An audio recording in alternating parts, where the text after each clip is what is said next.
we have had some really crazy things happen here. And he saw something in the snow, probably the biggest footprint I have ever seen. My name is Gwendelyn Purcell. I'm been a paramedic for the last 10 years, been in EMS for 13 years, and I got invested in Bigfoot when I saw one for the first time. Never would have believed in Bigfoot before this, never gave it a second thought. Really was very skeptical and didn't really believe that Bigfoot existed. And then my world got completely turned upside down, and been on that roller coaster ever since. Well, tell me about that event. How old were you? When did this happen? this was Where were in you? this was in February of 21. So it was just a couple years ago, and my husband and I were going away somewhere, and we came to the stop sign at the end of our lane. Literally, it was like 1,000 feet from our house, and I just happened to look across at the cornfield, and I was like, "Oh, somebody's walking across there." And then I'm looking around, I'm thinking, "Well, nobody's here. Like, there's no cars. I mean, the farmer doesn't even live close, so he drives a tractor, and there's no tractor." And I'm like, "Wait a minute, that's not even wearing clothes. Like, it's completely black from head to toe. There's no clothes. There's like no blue jeans, no colored shirt, no nothing." And I was like, I'm just watching it because I just couldn't stop looking at it because I was trying to figure out what the heck I was looking at. And then I've hunted here my whole life in this area, and I was like, that can't be a bear because a bear doesn't walk like that. I mean, this thing had a really long stride. It cleared that cornfield in, seconds. And I was like, huh. My husband drives away. I'm breaking my neck trying to continue looking at this thing. And like, I was pretty quiet all day. I started, I got my phone out and I'm researching Bigfoot sightings in our area, thinking I'm going to find absolutely nothing. And lo and behold, I found quite a few, and it was kind of shocking. So at the end of the day, my husband's like, "You're awful quiet today. What's going on?" And I'm like, "You're going to think I'm crazy." He's like, "What?" And I'm like, "Did you see that thing in the cornfield when we were leaving?" And he's like, "No." And I said, "I think I saw a Bigfoot." And he was like, "Get out of here." Like, it's just not, it's just been, I dove headfirst into researching, and I really put myself out there and just ask people, like I will ask total random strangers, "Have you had anything happen, funny, any weird noises, any weird sounds? Have you seen anything?" And that's when it all started. I just kind of went crazy. So this was in 21, really close to your home. Now, Yeah. have you witnessed anything else since that time? We've had, I have not physically seen one since that day. However, we have had some really crazy things happen here. Like, I will be in the backyard, working on the pool or doing something, and rocks will come whizzing at us I mean, not close enough to hit us, but you can hear, like, from the tree line. I mean, we're a good 100 yards from the tree line, and you hear this rock clearing the leaves and then come whizzing through the yard, and it lands like 5 feet away from you. And my husband will be like, "Did you see that?" And I'm like, "Yeah, I saw it." He's like, "I'm going in the house." Like, he's like, "Are you coming?" I'm like, "No, I'm going to finish what I'm doing. If he wanted to hit us with the rock, he would." Like, I think it's some kind of a tension, like, "I'm here," or "Don't come this way," or I'm not sure what it means exactly. But we've had our chicken coop attacked only once, and had a couple of birds taken. And I try to rationalize everything. What could it be that attacked the chicken coop? But if it was any other animal, I mean, we still have 30 chickens out there. They would know it's there because they attacked it. They got their lunch, and I think they would continue coming back. But we haven't had not one instance since that first one. And I just think if it was a bear or a coyote or a fox or something, they'd be continuously looking for the next free meal. and that's just not happened. So we've Yeah. had, a lot of weird noises, a lot of tree breaks we've heard. Um, my girlfriend and I used to camp out in the yard, and we every time we camp out in the yard, we put a voice recorder out there, kind of like ghost hunting, put a voice recorder out there. And the one night I heard a giggle, and I was like, well, maybe Carrie's talking to her husband, on the cell phone or whatever, and she's laughing. So I rolled over and went back to sleep.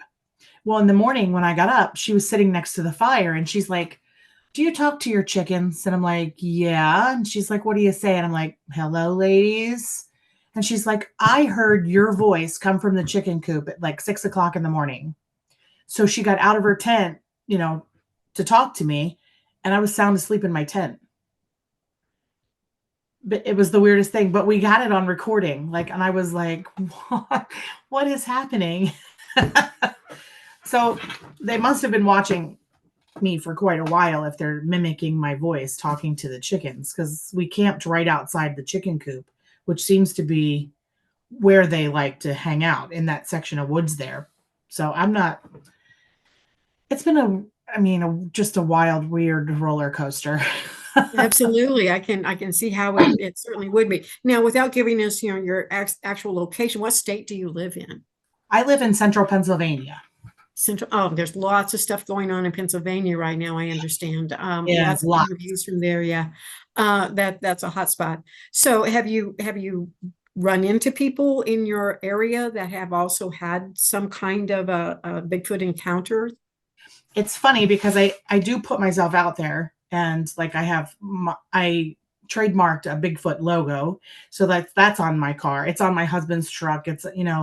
And we'll be at the gas station getting gas, and somebody will walk over and go, when I was a kid, or whenever they tell us this Bigfoot story, and I'm like, oh my gosh, like, I have lots of clothes that have my logo on it. So when we go out somewhere, so I'll wear my sweatshirt or my hoodie, or my t-shirt, and it almost brings people to you, because then they're curious. They see your shirt, it's got a big Bigfoot on it, and some people will come over who don't know me and go, "Have you had any experiences with Bigfoot?" And I'll be like, "Yes, I have." And then they open up. I get phone calls, Facebook messages quite often, actually. Well, what are they telling you? Can you share any of their stories? Um, just recently, as a matter of fact, I had a Bigfoot town hall, and this was the first time that this gentleman had come, and he told me that when he was younger, when he was hunting, that they had, yeah, I believe he was alone and up in a tree stand, and he heard something coming but didn't see it, and that he got this really weird, um, almost ominous feeling. So like he got down and he was walking, and he said it just almost was like something was flanking him, and he didn't really think too much about it until I guess he had talked to someone who knows me, and he came to the meeting, and he was just really quiet, and he was listening. And when the meeting was over, he came over to me and he stopped me, and he was like, "I had this experience, and he never even thought that this might be a Bigfoot." He was just like, "I remember something really big, clamping through the woods, but I never saw it." And he's like, even the deer got a little, frazzled and took off running. And he was like, "I just had this feeling like that I just need to leave."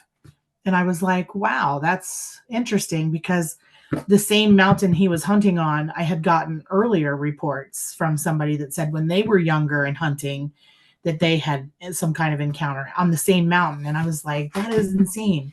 It's crazy. But I get a lot of when I was a kid stories. So it's, So what I have don't know. people seen as a kid when they were out and about? Has anyone actually set eyes on a Bigfoot in the area? I did have a gentleman that called me after my last year. I put on the first Central PA Bigfoot Encrypted Festival, and I had a gentleman call me after the festival was over, and he said that, which is not far from my house. Literally, I could probably in 5 minutes I could probably be there. He said when he was younger, they saw a Bigfoot, a big black from head to toe, covered in hair, Bigfoot in this state game lands, which is like a stone's throw from my house. And I got to thinking, I'm like, oh well, geez, he's describing exactly what I saw. And he's not far from me with this state game lands. And I was like, what are the chances that this is the same individual or an individual from the same family that he's describing to me? So he said he's not gone back there to go hunting because it freaked him out so bad that they just never returned to that area to go hunting. And I was like, this is interesting. So now I'm like, as soon as I have time and it's warm, I'm going to go out there and to that game land and just walk around, see if I can see anything. Do you do boots on the ground type of research, or do you have a group that does that? I do have boots on the ground research, and I have, oh my gosh, I have friends all over the East Coast that I go out investigating with in all different areas. But here at home, I have, well, not including my own house, I have two other research areas that we go to. It's just one is well, both are, one is a state game lands and one is a state park, where I've gotten 7 reports from the state park, and that's about 10 miles from my house. So It's it's quite a quite few. the Yeah. And are those within that time frame from 2021 till today that those encounters happened? most of them happened before this. And funny story, I had a guy come. I had my first Bigfoot town hall meeting that I had in, I think it was 2022. This guy came from Philly, which is about 3.5 hours away from me. And he was pretty quiet during the meeting. He listened to me tell like my story and why we're here, and you know I shared some things that has happened around my home and what got me started. And after the meeting, he came up to me and he was like, I used to live here pre-COVID, and he researched this area he was telling me about for 6 years. Turns out it's the same area that I'm currently researching. So I was like, oh, that's quite interesting, because I didn't know that he had done anything there, and he didn't know that I was researching there. And he claims that he saw a family of 4 in that area. And I was like, that's incredible. Now, I tend to be skeptical when somebody tells me a story. I'm still a skeptic in some resorts. Like when somebody tells me some kind of crazy story, especially seeing 4 Bigfoot in there, I kind of like, okay, you know, it's possible, but how likely is it that he saw a family of 4 in a state park where people are actively like running and jogging and riding their bikes? And I'm like, maybe. I mean, it's possible, but I thought to myself, he could have told me that line of garbage on the phone or in a text message or an email, but he drove, 3.5 hours to tell me this. So to me, that lends some kind of credibility. And then he said, I'll take you out there. So he took me and a couple of my friends who also researched with me, and we went out to the park. And he said, I sat here and saw them there. And I sat here and I saw them there. And I was like, okay, I have to give him some credibility, because I mean, literally he could have told me that over the phone. Describe to me the area where you're sitting at this park and you're looking in the places where he saw this family of 4. Describe what you're looking at when you're looking in that direction. Well, it's a pretty good wooded area. I mean, they have a drivable, but you can easily drive this path, but they don't allow motorized vehicles in the park. So, I mean, the jogging, running, walking, biking path is really nice. They maintain it well. But when you walk off the trail, there are little trails all through the woods, but when you walk on these smaller trails that aren't maintained, they're just trails. It's heavily wooded. Like I mean, you've got tall pines and you've got a variety of other trees.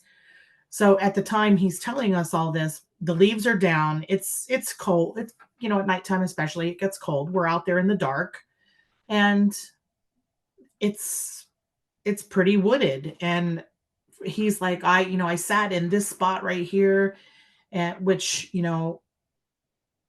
was just like he just literally pulled up some grass and sat there in the trees and was looking around, and he was like, I saw them there. And I'm like, okay, it well enough off the really nice trail that you could conceal, like you can't see the trail from where he was sitting.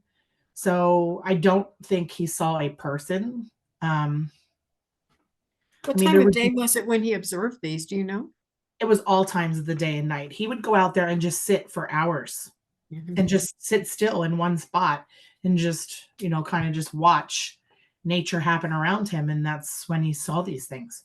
And I'm like, So is okay, there any kind of a dumpster or any food source anywhere no, nearby? Because I've heard of them coming up to like elementary schools and things like that and looking through dumpsters or even, even restaurants, if it's where they can get to it without being seen very easily. So there's nothing would motivate right, that you could tell in that area for a family of Bigfoot to show themselves even that close to a public right. trail.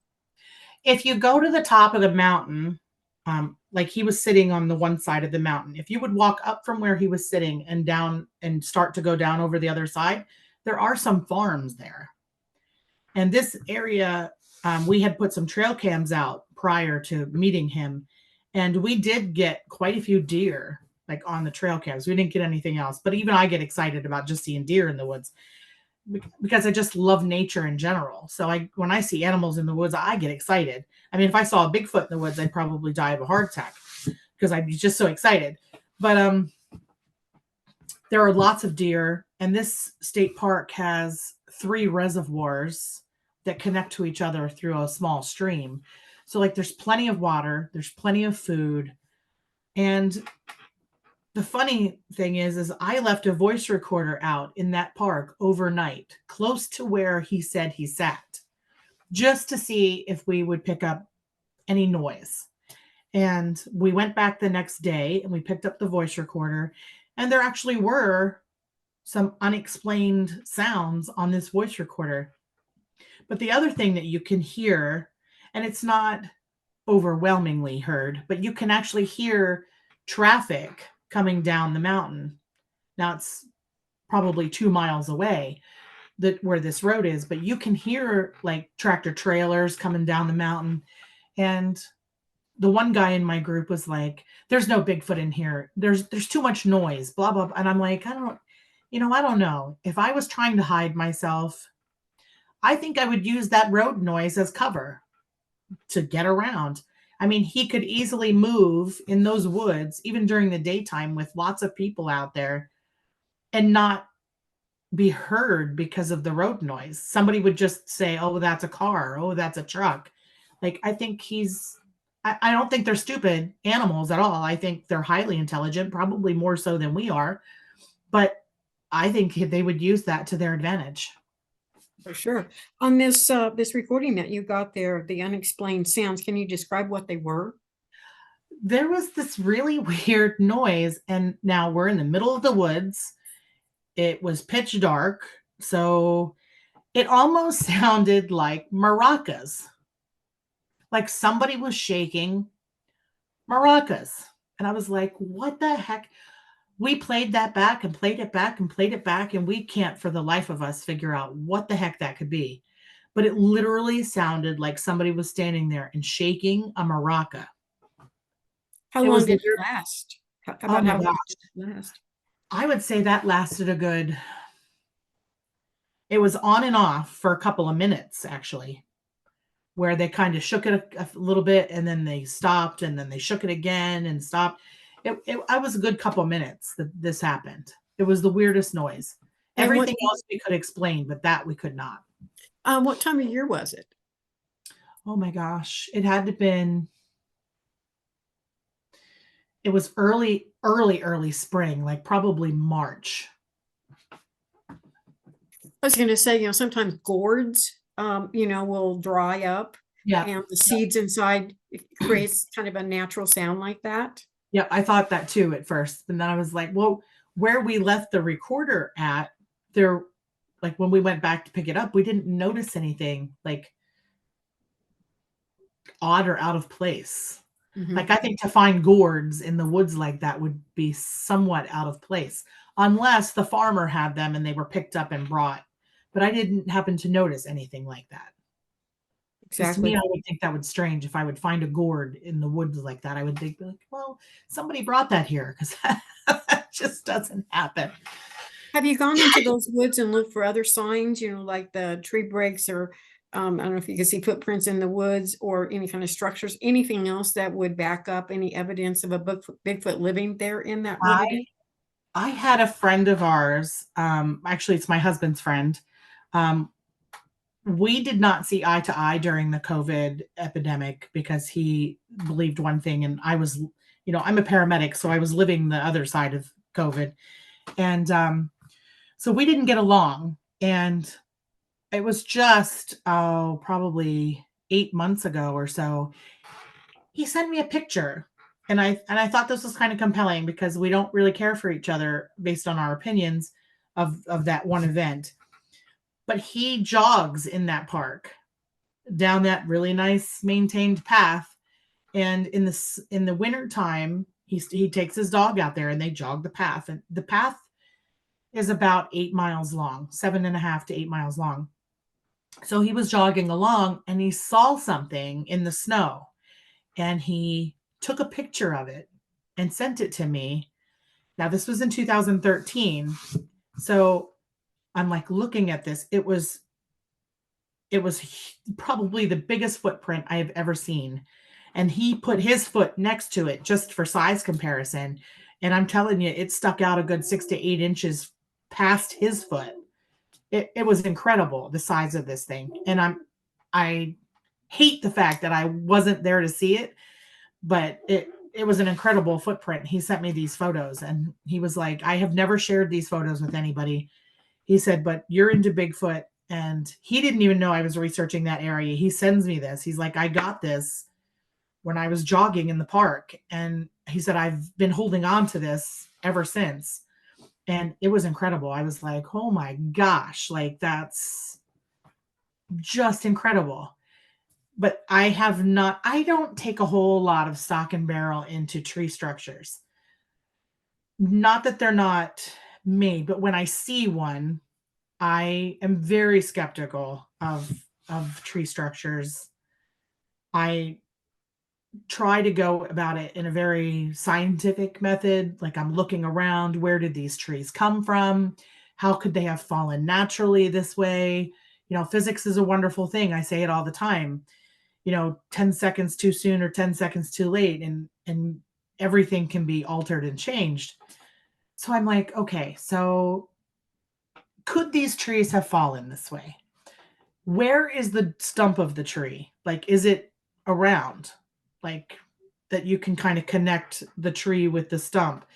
And you always have to look at human, hoaxing because people will do that. They'll go out and they'll stack a bunch of trees up and make it look like if some Bigfoot did it. But sometimes you find a tree that is completely impossible for someone to pick up and move, and it's not where it should be. And those are the things that I'm like, that's kind of odd. Like, there's no stump around.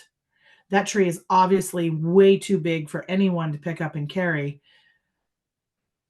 So I put it on the questionable pile. Well, if I can't rule it out as anything else, then it goes on the questionable pile because I didn't see Bigfoot make it, so I can't say for 100% positive that yes, this was made by Bigfoot. So it goes on the it's got possibilities pile. So you started this conference that you're doing. Is that Yes. right? Okay, Yep. so tell me a little bit about that. What motivated you to start this conference? Well, I travel all over with my brand. I go as far south as South Carolina and Georgia, and I go to Ohio and Michigan and into New York. And there's nothing close to where I live that people could easily get to. I mean, I'm traveling the I'd say the least far that I travel is out to Western Pennsylvania, which is still 4 hours away. So anybody that's east of me doesn't have a lot of options to go to any festivals. And that's a challenge for people. People, I hear them say all the time, I would love to go there, but that's too far to drive, or they don't have the means to drive that far. And so I thought to myself, this is crazy. We've got to do something here that people can get to and enjoy and share if they have a story, feel comfortable to share it. So I said to my husband, this could totally flop. I could do all of this work and it just not do well, which is we took a huge gamble because it costs a lot of money to put on festivals, insurance and everything else. So we did it, and I only had 28 vendors, um, and we had over 5,000 people. It was incredible. So this year has literally tripled in size, and oh, gearing up for that. So we'll see what. Exactly. Yeah, it sounds like fun, a lot of excitement there. So Yeah, what do we have. you think, what do you personally think Bigfoot is? Oh my gosh, that's like the ultimate question. I'd love to say it's flesh and blood. I would love to jump on that train. I'm very skeptical of the alien phenomena. Like I've never seen a Bigfoot and an alien or a UFO in the same place. Um, I try to figure out what it is, how it travels, based on my experiences alone and the experiences I hear from others. And I can tell you that we've had a lot of experiences, but I have not seen it. Like I did not see that creature that threw that rock at me, and I don't think anything else could have thrown a rock at me like that in the yard. Like you know, the way my chicken coop was attacked it wasn't even ripped apart. It was just the fencing was just rolled back like it was when I bought the fencing, and I was easily able to just repair it. So and I don't know any other animal that would do that. So all I can say is I think they have some kind of ability that we just can't understand.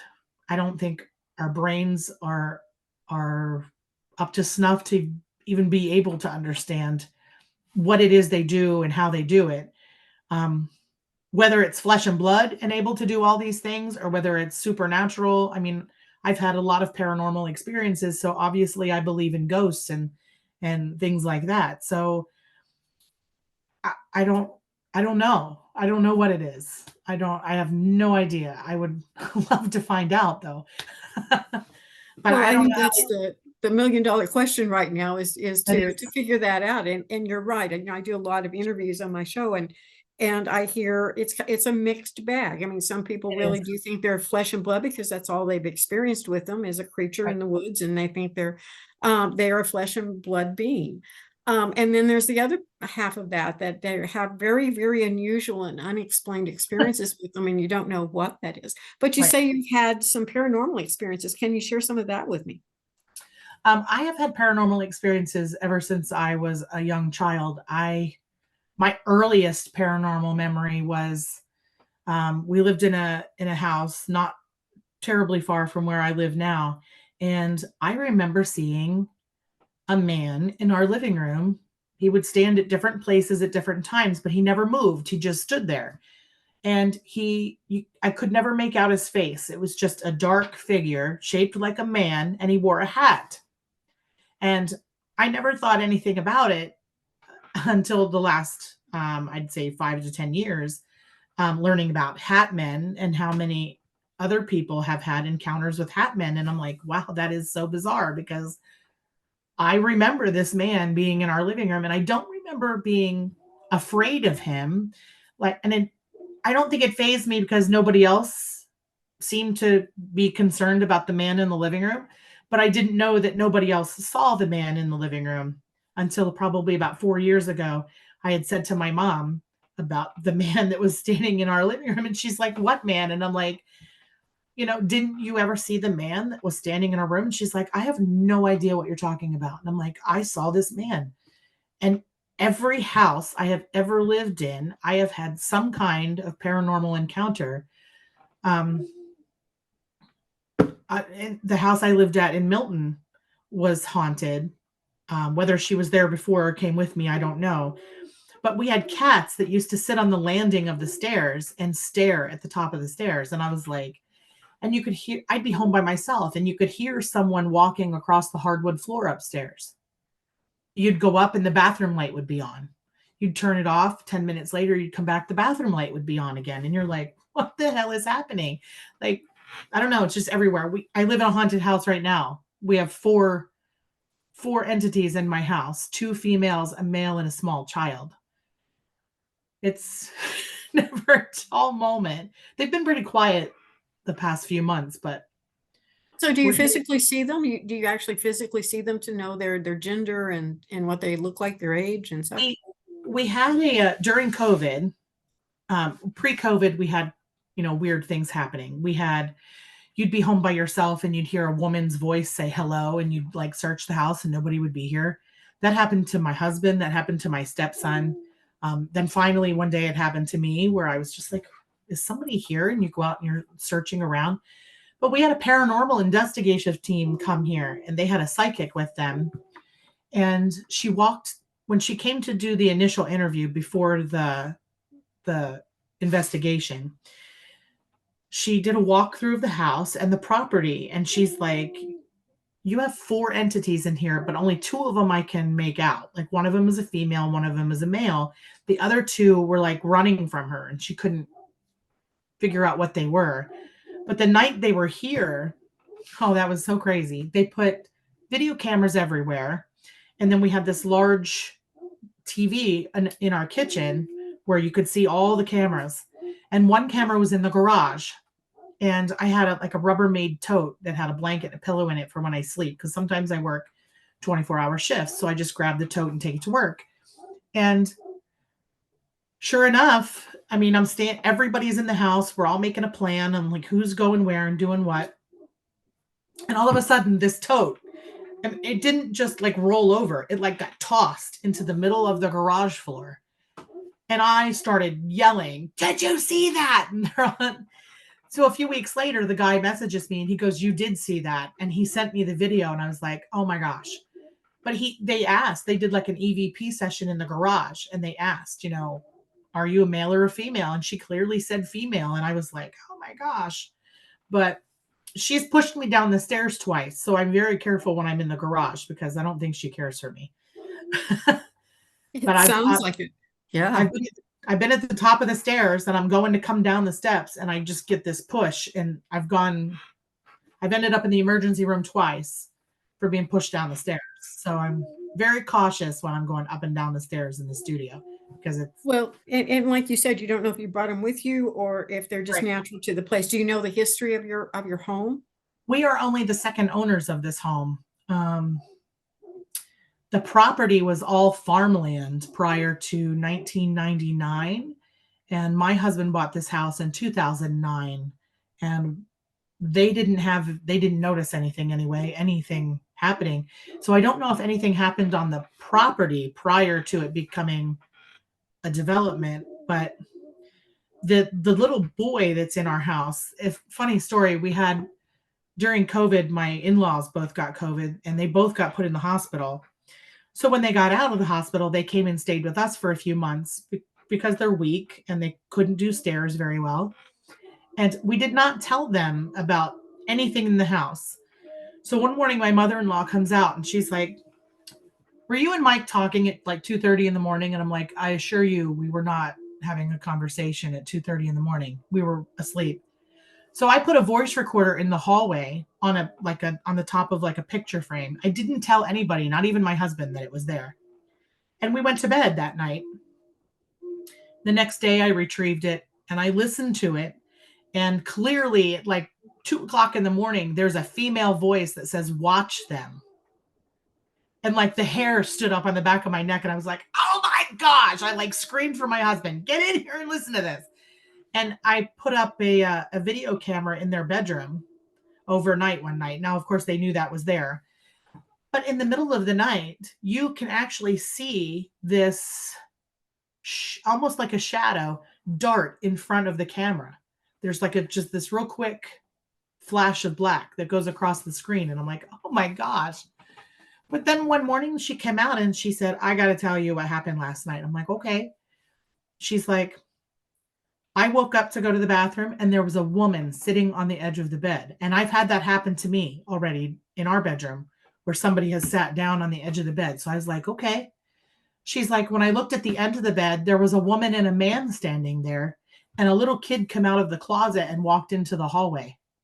And I was like, okay, well, that describes the four entities that are in our house. So then I had to tell her that we, I was like, this is insane. But she has seen them all. The little kid, I think, came home with me from a call. So I think I brought him here. And I think the one female that's here is my grandmother. Her and I were very close. And it was crushing when she passed away. And I just get it like a protective vibe from her. So I think it's my grandmother. The the man that's in our house, the psychic said, is German. He speaks German. And we're for the life of us trying to figure out, well, who the heck could that be? Right? Because we're not German. I don't have German speaking family. And my husband collects World War II things. And he has this little matchbook that he brought home with like the cross, some kind of German, I don't pay attention to this stuff, but some kind of German cross on the front of it. And it has original matches in it. And things kind of escalated when he brought that item in the house. So I'm wondering if that German guy didn't come with that matchbook. The other lady, I have no idea who that could be. And it's the other lady that's trying to push you down the stairs. Could be. Could be. She hasn't Yeah, hurt me inside the house, but she does push me down the stairs in the garage. I And see. she plays with the garage lights. You know, you'll be outside at nighttime, you know, sitting by the fire or in the hot tub, and you see the light come on and you're like, and it's only one light because we have two lights and they're motion activated. So only one light will come on and you're like, oh my gosh. Like, and then it goes off and it'll come on and it'll be on for days. And so I have to go out there every once in a while and be like, okay, we know you're here. Stop playing with the lights. The light will go out and stay out for a while. And then all of a sudden they'll start up again. And you're like, oh my gosh, apparently she's not getting attention she wants. Was the psychic able to get any reasoning from them as to why she likes to hang out in the garage, No, no understanding about that at all. or even why they're there? Right. Between just the kind of a bit of an identity Yep. assessment was all she was able to Yep. receive. So it sounds like you have quite a bit of activity going on around you. Sometimes, unfortunately. It's never a dull moment here, that's for sure. Well, you said you didn't have any, connection with UFOs. You've never seen a UFO yourself, right? I actually have seen a UFO. Why don't you tell me about that too? One night I was, oh my gosh, this was probably not this past summer, but the summer before. I was getting ready for bed. It was like a quarter after 10 at night. My husband took the dogs out and he starts screaming for me to come outside. So I quick, get dressed, put my shoes on, I go outside. And sure enough, my neighbors were away on a cruise, so they weren't home. And the way the dogs were growling and barking and carrying on, we thought maybe somebody was at the neighbor's house. And so my husband looks up, and above their house was this light. Actually, it was three lights. They were straight up and down, and they were red. And there was nothing flashing on it, and it was dead silent. There was no noise whatsoever. So I come outside, and this thing is just kind of, like going left to right, kind of real slow, back and forth. And then it traveled down the street, and it made a complete 90-degree turn and went this way. And I was blown away. I was like, first of all, there's no noise. Second of all, planes do not make 90-degree turns. They go out and around to turn around or make a turn. This thing literally made a 90-degree turn. And I got my cell phone out and I'm videotaping this. And all of a sudden it gets to where our driveway would start and it turned another 90-degree turn and it looks like it's coming right for us. And I'm like, I started to panic a little bit. I was like, oh my God, like maybe they know we're watching it or filming it. And then it comes like halfway down the driveway, makes another 90-degree turn, goes behind a pine tree and completely disappeared. It's like 10:30 at night. I'm running around the neighborhood trying to find this thing in the sky because it literally went behind a pine tree and just vanished. And I was like blown away. We were like, what the hell was that thing? Like, it wasn't a drone because even drones are noisy. This thing had no sound whatsoever. None. And it just Did, vanished. did We were anyone else in your neighborhood, did anyone else witness this in your neighborhood? Just you and your no. family? Mhm. It was the weirdest That thing. Yeah, that's an observation that a lot of people make, is that kind of movement in the sky, kind of Yeah. abrupt disappearance as well, and also no sound. That's really quite typical Yeah. of a lot of the UFO sightings. And And that's, initially I thought maybe it's just a plane. But when it made that 90-degree turn and it had no sound whatsoever, I was like, this is nothing. This is nothing that we've ever seen before because planes just do not operate like that. And I mean, it could have been a drone making a 90-degree turn like that, but it was silent, dead silent. And you were like, I can't, I can't figure this out. It was incredible. I'll never forget it. yeah.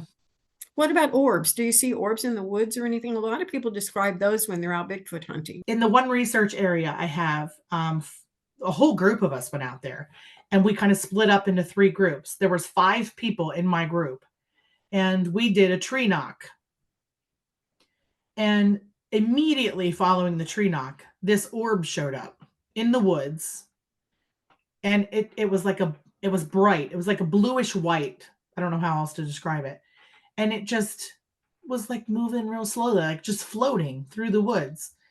And that was a good, I don't know, minute or two. And then it disappeared. And I'm like, hit that tree knock again. Let's see if it'll come back. Did another tree knock and it came back, but in like a different spot. And, 30 seconds later, it was gone. But I was like, we all saw that, right? And everybody's like, yep, yep, we saw it. 5 of us saw this thing. So I know I'm not crazy. We went out like a few days later in the daytime to see. This is state game land. So I'm like, could there have been a house out there? Or could there have been a road? Like, did we see a headlight from somebody? So we went out there and literally you go in like 100 feet and it just drops. And there's nothing.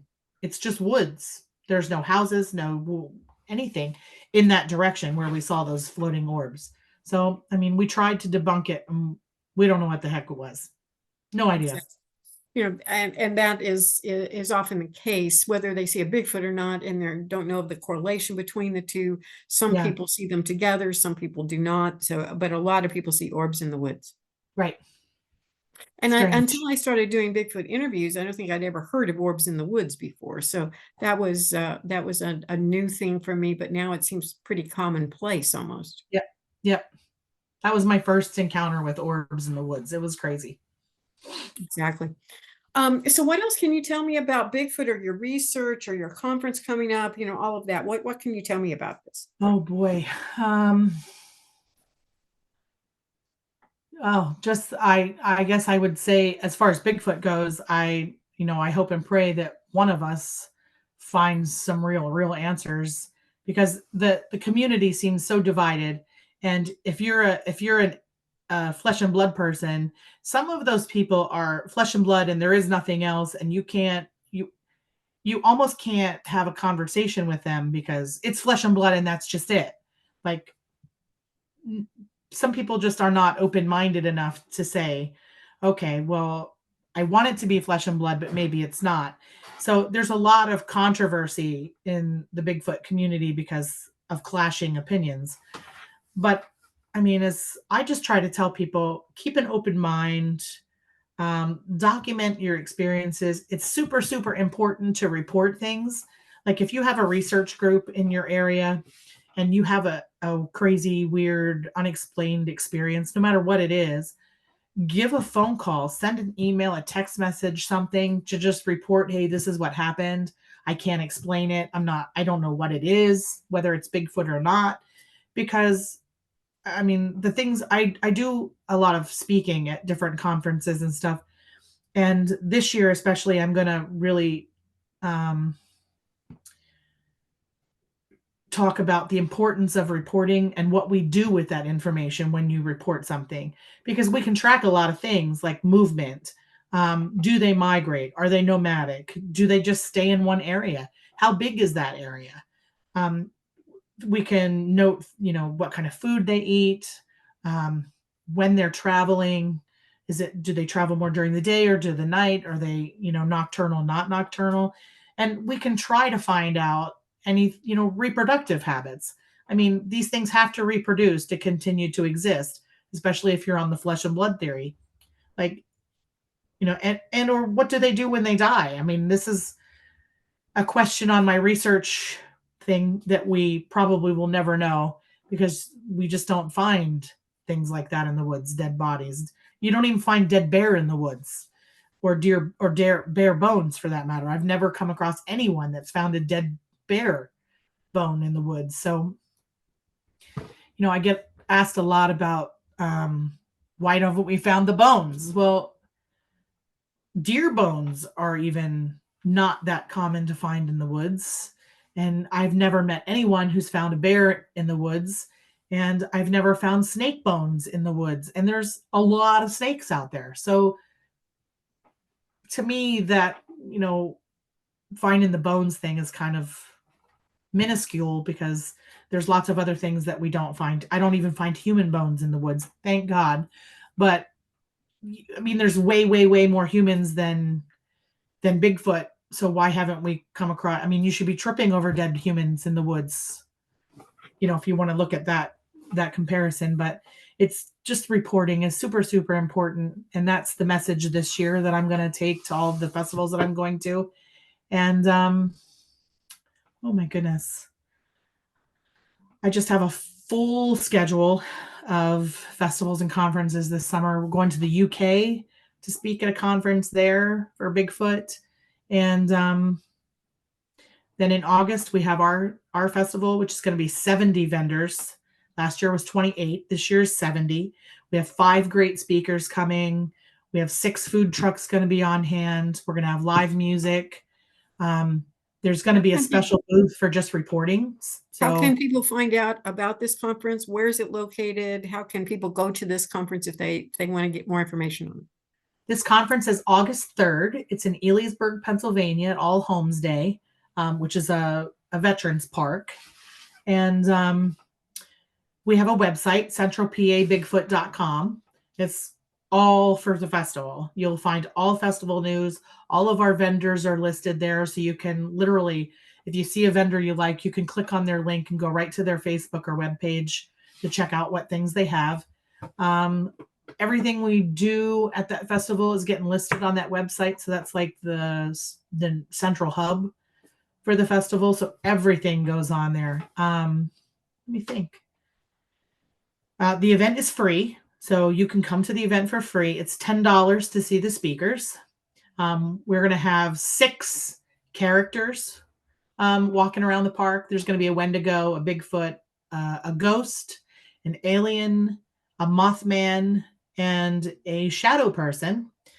And there will be a photo booth opportunity to get your picture taken with all of those different characters at different times. Sounds like a wonderful, fun event, and I wish you the very best with that.